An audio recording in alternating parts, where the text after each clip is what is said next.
Janet has received a diagnosis for a disease she will have for the rest of her life. Her head is swirling with thoughts. And now she's speaking about the medicine she should take to a man she hasn't yet come to fully trust. Does he take enough time to describe the possible side effects? Does he make sure she understands the treatment plan and how and when to take her medicine? She asks no questions because she's too dazed to think of them. And now she's off to the pharmacy, but she might not even make it there. Janet's husband is home when she gets there. She tells him the news. He has questions, but Janet says the doctor didn't really say much. The nurse gave her a pamphlet, but it's not that useful. They jump on the internet, but the information is confusing. So her husband calls his cousin, who has the same disease, and asks his advice. And Janet thinks, maybe I don't need these pills.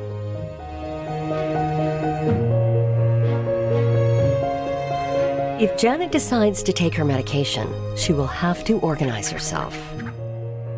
How many times a day does she have to take it? Does the medicine require refrigeration? How can she remember whether she's taken it? When does she need the next refill? A care manager from her health plan gave her some helpful tips, but she didn't write them down because she was distracted.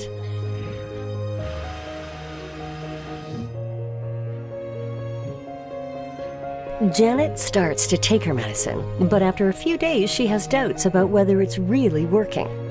Janet notices that she's shedding hair and wonders if it's a side effect. She calls her pharmacist to ask, but he's busy, and she only gets voicemail. One night, Janet has to work late at the office and misses a dose. She decides to take a double dose before she goes to bed. Janet goes to the doctor, but she forgets to mention the side effect. The doctor says Janet is doing well and should keep on taking the medicine. But once Janet is home, she decides, if I'm doing so well, maybe I don't need the medicine anymore.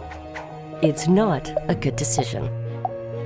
Janet has to go to the emergency room when her condition flares up again. The ER doctor puts her on new treatment, but her primary care doctor never learns of this.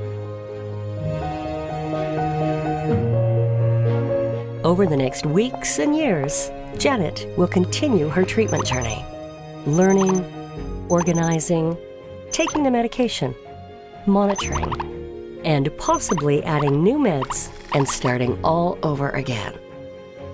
Along the way, she might come upon new challenges, like a comorbidity, acute depression, or financial setback.